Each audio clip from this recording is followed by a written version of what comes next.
Examen clínico cardiovascular.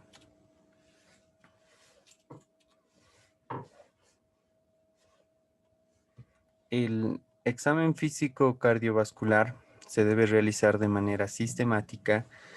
Siempre se debe encontrar el médico al lado derecho del paciente. El paciente se debe encontrar acostado con la cabecera elevada y el tórax descubierto para facilitar la inspección. En relación al examen físico,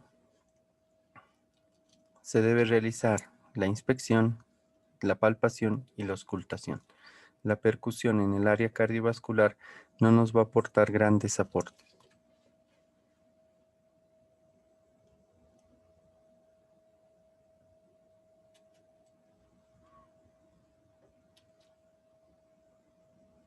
En relación a la inspección, se debe realizar de manera sistemática. Se debe evaluar cambios de la coloración de la piel, la presencia de edemas, evaluación a nivel abdominal buscando ascitis, hepatomegalia, alteraciones a nivel del riñón mediante la palpación de Gullón o el peloteo, la captura o el escape, la evaluación del vaso, aorta, para ver impulsaciones latidos a este nivel buscando un aneurisma.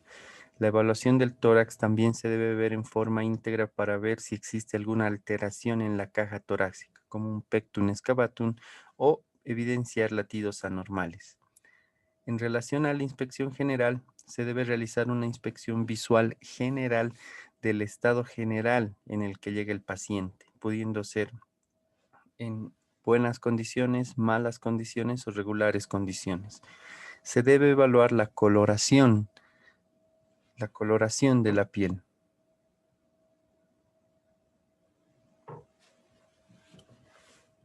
La constitución física, las deformidades torácicas y alteraciones mucocutáneas.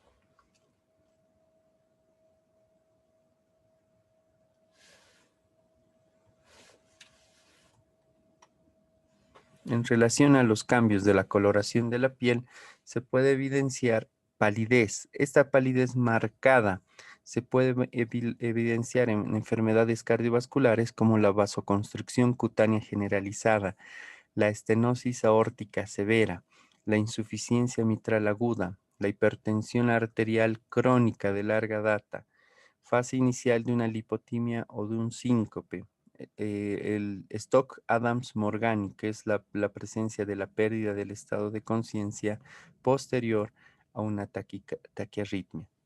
El choque, también otro dato muy importante que vamos a evaluar es la cianosis y la ictericia.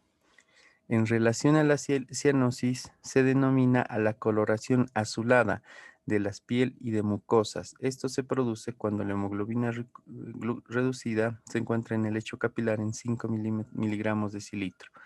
En las cardiopatías congénitas cianóticas y la eritrocitosis secundaria. En relación a la ictericia es el corazón, la coloración amarilla de la piel y mucosas y las escleróticas. También los tejidos, esta coloración también se va a evidenciar en los tejidos ricos en elastina, por un incremento en la bilirrubinemia mayor a 1.5 o a 2 miligramos de cilitro. Esto se puede presentar por elevación de uno, ambos o en forma separada de la bilirrubina directa o indirecta. Se va a presentar en la esfera cardiovascular en los pacientes con valvulopatía tricuspidia grave, dilatación ventricular derecha, secundaria hipertensión pulmonar, valvulopatía mitral de larga data, miocardiopatías dilatadas primarias, miocardiopatías alcohólicas y enfermedad de Chagas.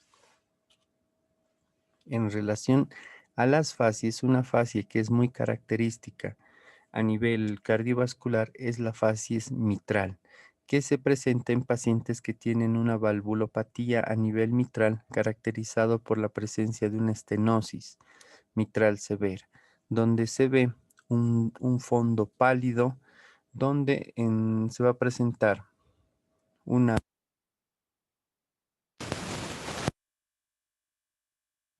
con un tinte amarillento y también la cianosis oral. En relación a la actitud, es muy importante evidenciar que algunos síntomas pueden mejorar o empeorar.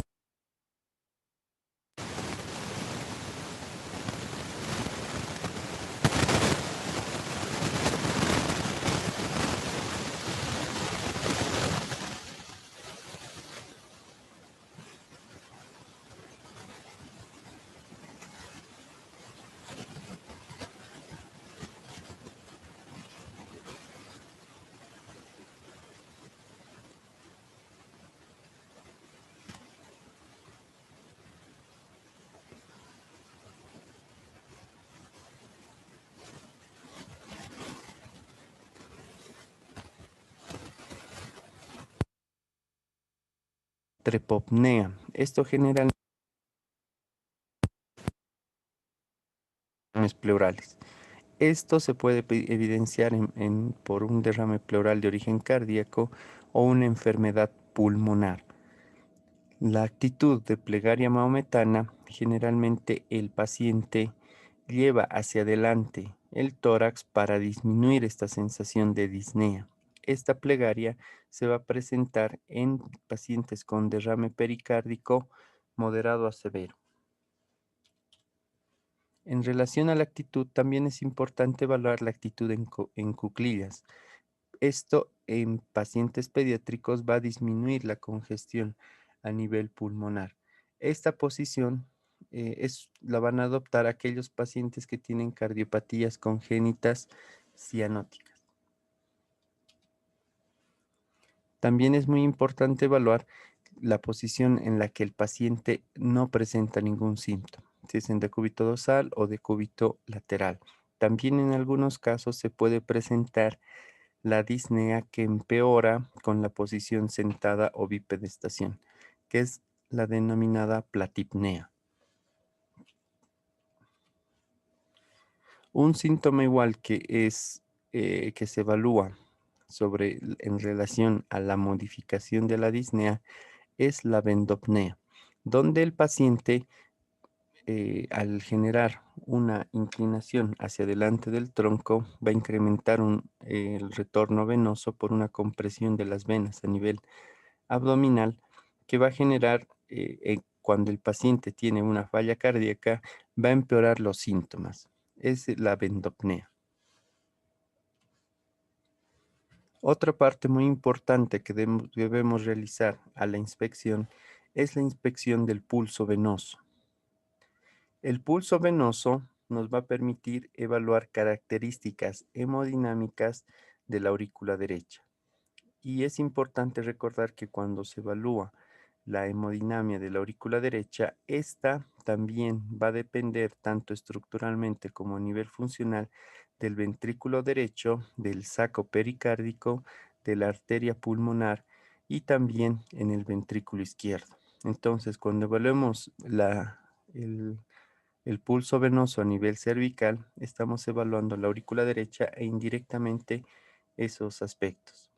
Generalmente la vena que se debe buscar para la examinación deben ser las venas del lado derecho, que se puede evaluar la yugular externa, que es la más visible, o la vena yugular interna. La ventaja de la vena yugular interna es que no presenta válvulas. Eso hace que sea una conexión más directa con relación a la aurícula derecha. En lo posible se debe evaluar la yugular interna. Siempre se debe realizar esto con el paciente en decúbito dorsal con elevación de la cabecera a 45 grados. Como se ve en la imagen, la cabecera del paciente siempre debe estar elevada para tener una mejor visualización de los vasos del cuello. Siempre se debe observar por encima de la clavícula. En relación a la ingurgitación yugular, se prefiere evaluar el lado derecho, pero cuando existe un paciente con insuficiencia cardíaca, la ingurgitación yugular debe ser bilateral. Existe algunas otras causas que pueden generar una ingurgitación yugular a predominio de un solo lado, pero generalmente siempre la causa cardíaca es bilateral. Entonces, la ingurgitación yugular bilateral se puede presentar en el corazón pulmonar derecho, la hipertensión pulmonar, el taponamiento pericárdico, pacientes con insuficiencia cardíaca o pericarditis constrictiva. Cuando solo se evidencia ingurgitación yugular en el lado izquierdo, se debe pensar que existe una compresión de la vena innominada por una compresión, por una estructura intratorácica, porque puede ser un tumor o el desplazamiento de algunos órganos. También se evidencia en la persistencia de la vena cava superior izquierda. También es importante que puede existir ingurgitación yugular bilateral, pero que no exista la presencia de latidos perceptibles, que exista la ausencia de pulsatilidad venosa. Esto se va a presentar en el síndrome de vena cava superior. Dentro de la visualización del pulso venoso, lo que se debe evaluar son las ondas que éste produce.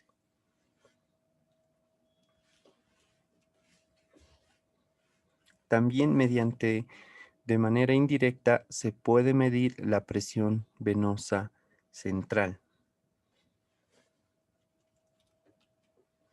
En relación a las ondas del pulso venoso, vamos a tener la onda B, el seno Y, la onda A, el seno X y la onda B. La onda B nos va a traducir o se presenta por el cierre de la válvula tricuspidia. El seno Y por la apertura de la válvula tricuspidia, la onda A por la contracción auricular, el seno X por la relajación auricular y la onda B por el llenado auricular. Las ondas que son positivas van a ser la onda A. Esta onda A nos va a reflejar la sístole auricular, la contracción de la aurícula derecha. El mecanismo que va a producir esto va a ser la transmisión retrógrada de la presión hacia la aurícula derecha posterior al cierre de la válvula tricuspidia. Este va a preceder al primer ruido al fin de sístole auricular y coincide con el fin de la diástole ventricular. La onda C, que es una onda es positiva, esta también va a ser visible en el yugulograma, nos va a reflejar que la aurícula derecha se encuentra vacía y comienza el llenado pasivo de la aurícula derecha. ¿Por qué se produce esta onda C? Puede ser por los mecanismos que se proponen. Uno es el desplazamiento auricular del plano auriculoventricular derecho. Otro puede ser un reflejo del latido carotidio. Otro puede ser secundario una tensión muscular del ventrículo derecho que supera levemente la presión pulmonar y abre las arterias sigmoideas, las sigmoideas pulmonares. La relación también puede estar con el ciclo cardíaco, que puede ser auricular, cuando la diástole auricular isovolumétrica o ventricular, cuando existe la sístole ventricular isométrica. La otra onda positiva es la onda B. Esta onda nos va a reflejar el retorno venoso auricular, el llenado de la aurícula derecha. Este se puede producir por la apertura de la válvula tricuspidia. En relación al ciclo cardíaco, la onda B se va a presentar después del segundo ruido cardíaco. En relación a los valles o las ondas negativas, existe el valle X. El valle X nos va a reflejar el desplazamiento ventricular o al desplazamiento hacia el ventrículo del plano auriculoventricular derecho de la válvula tricuspidia. El mecanismo se produce por el llenado de la aurícula derecha sin presión, es un llenado rápido.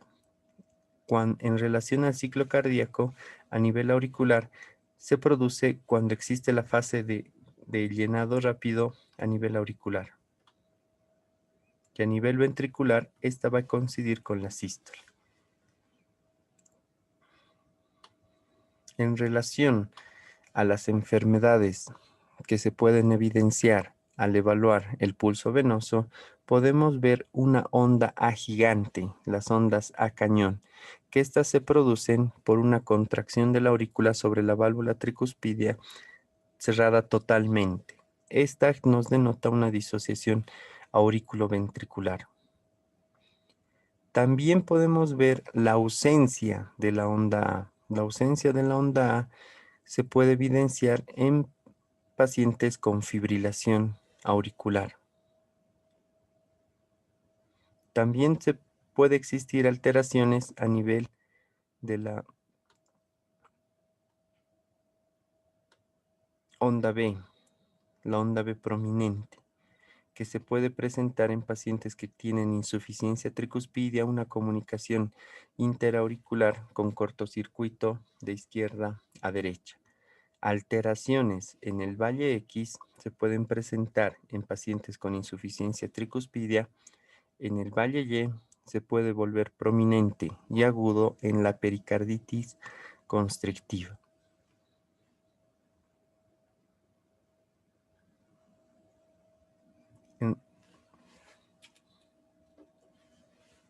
También es importante evaluar que en relación al pulso venoso yugular, este se puede modificar por la posición y también por los movimientos de respiración. En relación a la inspiración, si la ingurgitación yugular disminuye, debe disminuir. En relación a la expiración, es importante esto evaluar en pacientes que tienen taponamiento cardíaco, cuando el paciente se encuentra en taponamiento cardíaco y se realiza la maniobra de inspiración. En este caso, no existe un descenso de la presión venosa central, sino va a existir un incremento. Esto se debe por el colapso diastólico de la aurícula y del ventrículo derecho, que va a originar un mayor retorno a nivel vascular cervical de cervical. Y esto va a ser conocido como el signo de Kussmaul. También se puede evidenciar el otro dato de taponamiento mediante la evaluación de la presión arterial. El paciente se va a encontrar hipotenso y también al realizar la inspiración profunda va a existir un descenso de la presión arterial sistólica mayor a 10 milímetros de mercurio, que se va a considerar como el pulso paradójico. También a nivel cervical es importante evaluar el incremento de esta mediante la compresión a nivel abdominal del hígado, que es el reflujo hepatoyugular, que cuando existe insuficiencia cardíaca, este se va a incrementar. Como se ve acá, aquí se evidencia el signo de Kussmaul, donde no hay una disminución o incluso incrementa la presión venosa yugular durante la inspiración. Este va a estar presente en pericarditis constrictiva, en el taponamiento cardíaco, miocardiopatía restrictiva, insuficiencia cardíaca con fracción de eyección reducida, infarto de miocardio o una embolia pulmonar masiva. En relación a la palpación, vamos a evaluar el pulso arterial y las pulsaciones precordiales. El pulso arterial se debe por un reflejo de la onda de flujo y presión de nivel del arterial. Este va a depender del volumen y las características hemodinámicas del flujo a través del vaso. La transmisión de la onda de presión va a ser a lo largo de la pared del vaso arterial. También va a depender de la rigidez y la distensibilidad de este vaso. La forma de la onda de pulso va a estar determinada por la fusión entre el flujo pulsátil sistólico, que va a ser anterógrado, y el pulso reflejado desde las arterias periféricas. En relación a la palpación arterial, se debe evaluar todos los pulsos visibles, que pueden ser a nivel radial, a nivel carotidio, a nivel axilar, a nivel pedio. Estas se deben evidenciar o se deben evaluar las características. Se debe evaluar la velocidad de ascenso y la velocidad de descenso de esta. En relación al pulso carotidio, vamos a ver que pueden existir algunas anormalidades en este pulso, como puede ser el pulso en martillo de agua o el pulso de Corrigan, que este se presenta en pacientes con insuficiencia cardíaca, que se caracteriza por un pulso saltón. También se puede ver el pulso parvus et tardus, que se presenta en pacientes con estenosis aórtica, los pacientes que ya tienen una alteración en la eyección. El pulso bisferiens, que se presenta por una doble lesión aórtica, una miocardiopatía hipertrófica obstructiva.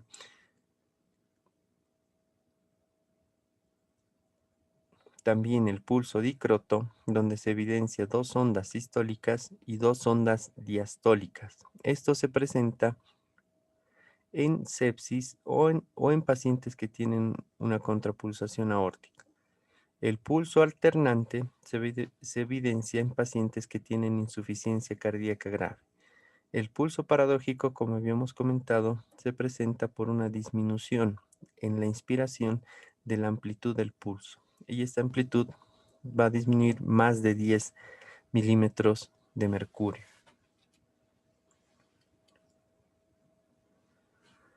En relación al pulso arterial, el examen del pulso carotidio nos va a proporcionar mayor presentación de los cambios a nivel aórtico central. El pulso arterial braquial nos va a examinar para evaluar el volumen y la consistencia de los vasos periféricos.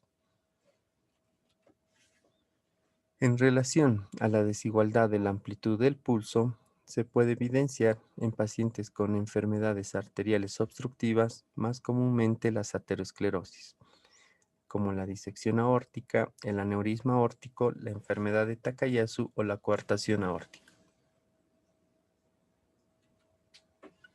En relación a los pulsos alternos, esta va a ser por una variación en la amplitud del pulso, debido a cambios en la presión sistólica. Las causas más frecuentes de este pulso son la insuficiencia ventricular izquierda, la miocardiopatía hipertrófica, el taponamiento cardíaco y el ritmo bigeminado. El pulso paradójico se presenta por la variación respiratoria de la amplitud del pulso durante el examen. Se debe a la presión arterial sistólica durante la inspiración. Generalmente, este debe ser menor a 10 milímetros de mercurio. Cuando supera esa cantidad, ya se considera un pulso paradójico.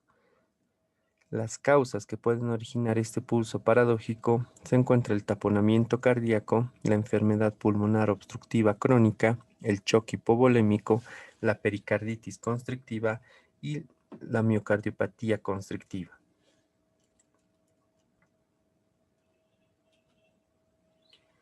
En relación a la evaluación al examen de las pulsaciones precordiales, siempre se debe realizar con el talón de la mano, se debe evaluar dónde se encuentran las pulsaciones, también se debe evaluar normalmente el latido apexiano y algunas pulsaciones que pueden estar por fuera del área precordial. Se debe identificar en relación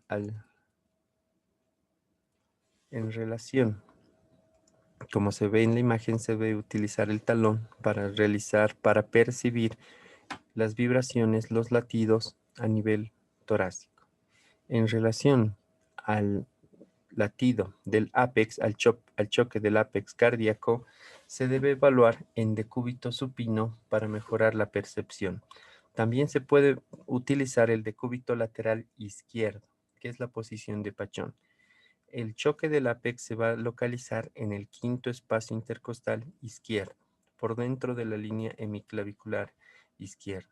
Las características del choque apexiano es que es un latido único, generalmente protosistólico. Más o menos puede evidenciarse un área de unos 2 milímetros más o menos aproximadamente del levantamiento. Se considera que es anormal cuando existe o cuando esta pulsación se puede percibir en dos espacios intercostales, que generalmente nos denota una dilatación cardíaca. En relación a algunas alteraciones en el choque apexiano, Cuando el choque es sostenido durante toda la sístole con una intensidad aumentada, esto se puede evidenciar en pacientes con hipertensión arterial sistémica crónica, enfermedad, la estenosis aórtica severa. También el latido apexiano se puede evidenciar como un latigazo, un choque amplio. Este se va a evidenciar en pacientes con insuficiencia aórtica. También se puede evidenciar disminución en la intensidad del choque apexiano que se puede presentar en pacientes con insuficiencia cardíaca con fracción de eyección disminuida del ventrículo izquierdo.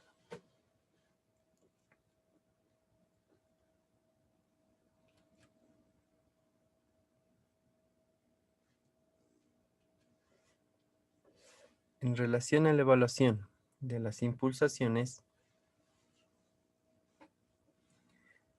estas se deben evaluar a nivel del epigastrio, paraesternal izquierdo, en el segundo espacio intercostal izquierdo, en el segundo espacio intercostal derecho y en la fosa supraesternal. Las pulsaciones a nivel epigástricas nos pueden denotar hipertrofia o dilatación del ventrículo derecho, un aneurisma aórtico abdominal. Cuando existe pulsaciones a nivel paraesternal izquierdo, puede evidenciarse por un aneurisma del ápice o pared anterolateral del ventrículo izquierdo. En el segundo espacio intercostal izquierdo se puede presentar en pacientes con hipertensión pulmonar. En el segundo espacio intercostal derecho se puede evidenciar un aneurisma de la aorta ascendente o en la fosa supraesternal cuando existe un aneurisma del arco aórtico.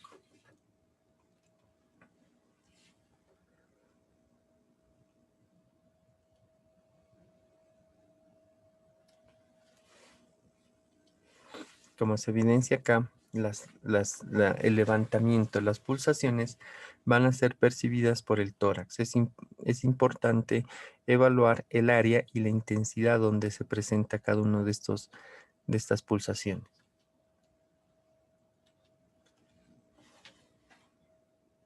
En relación a la auscultación cardíaca, la auscultación cardíaca generalmente es una parte muy importante de la evaluación cardiovascular, donde mediante la utilización del estetoscopio se debe percibir los ruidos cardíacos que son generados a nivel del corazón y también los los ruidos anormales.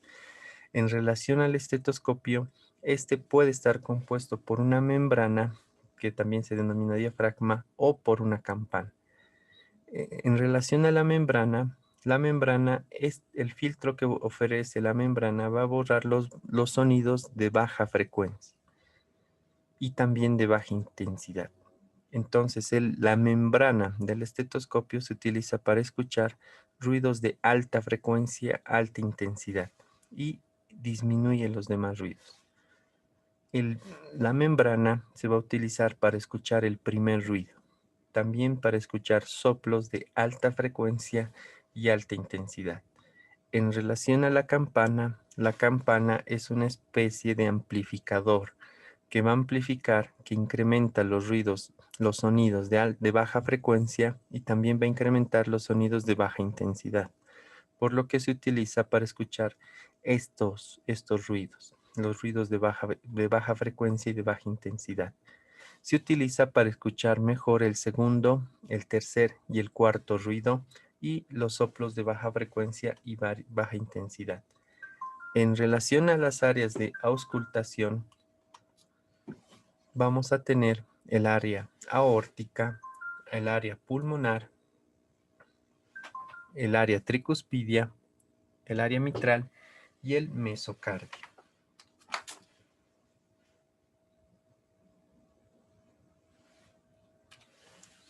En relación a la auscultación cardíaca, esta también se puede favorecer mediante cambios de posición. Cuando el paciente se encuentra en decúbito lateral izquierdo, es la posición de Pachón. En relación a los ruidos cardíacos, También es importante ver que la génesis del primer ruido se encuentra relacionado por el cierre de las válvulas mitral y tricuspidias. El segundo ruido por el cierre de la válvula aórtica y pulmonar. También es importante ver que los movimientos respiratorios pueden tener una influencia a nivel de los ruidos cardíacos. Durante la inspiración se incrementa el retorno de la sangre a la aurícula derecha y esta va a provenir de las cavas, favoreciendo la diástole. Entonces el ventrículo derecho se sobrecarga de volumen que va a incrementar el tiempo de eyección ventricular que sostiene la contracción de este ventrículo y va a retrasar el cierre de la válvula pulmonar, que va a tener un efecto sobre el segundo ruido, donde va a retrasar el espacio de cierre entre la válvula tricuspidia y la válvula pulmonar. En relación a la expiración, no existe cambios en relación al segundo ruido. Entonces, la inspiración va a modificar el primer ruido. El segundo ruido. El primer ruido se va a auscultar mejor a nivel del ápex, en el mesocardio, en el foco de Erbach. Las características del primer ruido van a ser que este es un ruido agudo, de alta frecuencia.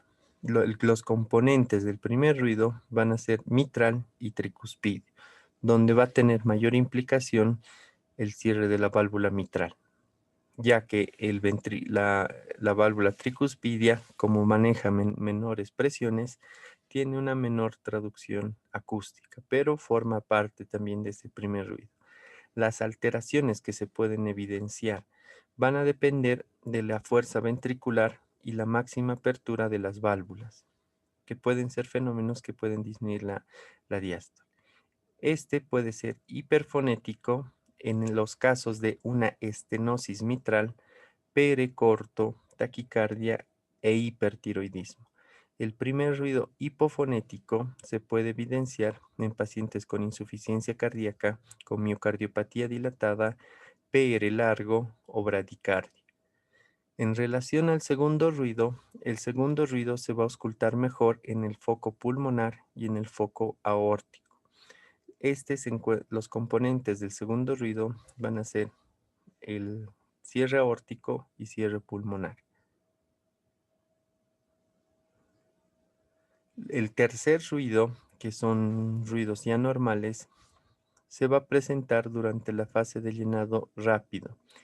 Este generalmente se presenta cuando los ventrículos se encuentran sobrecargados de volumen o existe una tensión muscular.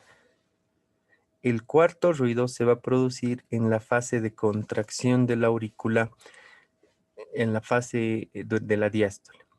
Esta se va a producir sobre un ventrículo poco distensible, que puede tener hipertrofia o esclerosis a nivel del miocardio. Y esta generalmente se va a presentar en las enfermedades de presión.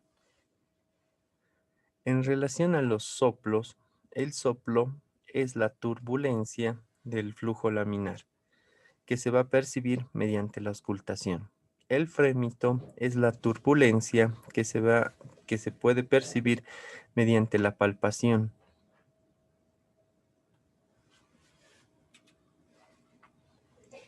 Es muy importante, además, durante la auscultación cardíaca, evaluar las características de este. Se debe ver si la intensidad del soplo va creciendo, decreciendo o crece y decrece. O si es un sonido, si es un ruido sostenido, se denomina plateo. Y siempre recordar que el flujo a nivel vascular es un flujo laminar.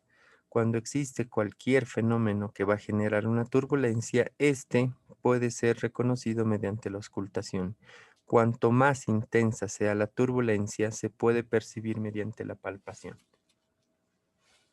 En relación a los soplos cardíacos, cuando existe una estenosis mitral, el epicentro del soplo se va a encontrar en ápex. durante el ciclo cardíaco se va a presentar en diástole, tiene un timbre rudo, se puede irradiar al endoápex y va a intensificarse con la posición de Pachón. En relación a la insuficiencia mitral, el epicentro se va a encontrar en el ápex. En relación al ciclo cardíaco, aparece en la fase de sístole, tiene un timbre suave o en chorro de vapor y se va a irradiar a la axila. Y también la irradiación a la axila o al endoápex o al foco aórtico son presentes en los casos de insuficiencia mitral. En la estenosis aórtica, el epicentro va a ser en el foco aórtico, se produce en la fase de sístole, tiene un timbre rudo, se va a irradiar a los vasos del cuello. En algunas situaciones puede existir la radiación al ápex. En relación a la insuficiencia aórtica, el epicentro se ve encontrar en el foco accesorio aórtico. En relación al ciclo cardíaco se va a presentar en la diástole. Va a tener decreción. Es un soplo suave, se va a irradiar hacia el borde paraesternal izquierdo o hacia el ápex. En relación a la estenosis pulmonar, el epicentro se va a encontrar en el foco pulmonar, en la fase de sístole. Es un soplo rudo que va a tener una irradiación vertical en el borde paraesternal izquierdo. En relación a la comunicación interventricular, el epicentro se encuentra en el mesocardio. En relación al ciclo cardíaco, se va a encontrar en la sístole, va a tener un timbre rudo y en relación a la irradiación va a tener una irradiación excéntrica hacia el hemitórax derecho. En relación a la persistencia del conducto arterioso, el epicentro se va a evaluar en región infraclavicular izquierda. Va a ser un soplo continuo con un timbre suave. Esta se va a irradiar hacia el hueco supraclavicular. En relación a la insuficiencia tricuspidia, el epicentro va a ser el foco tricuspidio. En relación al ciclo cardíaco se va a evidenciar en sístole, con un timbre suave que se va a irradiar hacia mesocardio. En relación a otros, este se va a intensificar con la maniobra de Rivero-Carvalho. En relación a la estenosis tricuspidia, esta se va a relacionar, o el foco epicéntrico se va a encontrar en el foco tricuspidio. Es en relación al ciclo cardíaco diastólico de un timbre rudo con una irradiación excéntrica.